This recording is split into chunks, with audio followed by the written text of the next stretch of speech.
So, fundamentally, the friend zone is a bit of a relationship purgatory where, although it's not exactly gender exclusive, it's more often than not when a guy's sexual interest in a girl is met with only platonic friendship. And realistically, it's totally fine for a girl to like a guy's personality but not really be interested in a relationship. The trouble usually comes from the fact that a lot of the time, guys don't even realize they've been friend zoned. And this can happen for a lot of reasons, but sometimes, even though a girl might not be interested, a guy can misinterpret the signal she's giving off and get too attached. So if you're a girl, try to avoid being in the same room, looking in our general direction, or winking both eyes at the same time.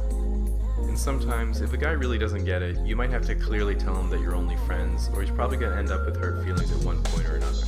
Like I was recently at Starbucks, and there was a really cute girl taking my order, so we chatted for a second, and she asked for my name to write on the cup. And when I got my drink, I saw that my name had 2 hearts around it. And that was honestly one of the best feelings of my life. And I was about to say something when I saw that she also drew a couple of hearts for a guy named Aaron right behind me. You're wondering if you're in the friend zone right now, and it usually progresses in stages, so you can see which one you might fall into. The first stage is denial, which is believing you aren't in the friend zone. The second stage is anger, which is coming to the realization that maybe you are. The third stage is bargaining, which is begging to take her on a date even though she's always showing you pictures of other guys.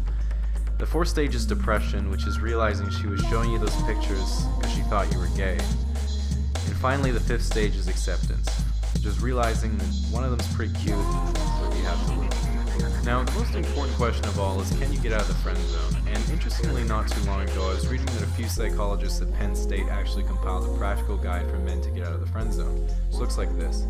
Of course, the first thing is identifying you're actually in the friend zone, then you execute the following steps. Step 1, be more attractive. It's worth mentioning while this guide is certainly effective, it can be kind of difficult to implement and at least takes a bit of time. So one last piece of advice I was given a while ago was if you're ever in doubt, ask the girl out. The logic being that she either says yes and that's great, or she says no and you have your answer.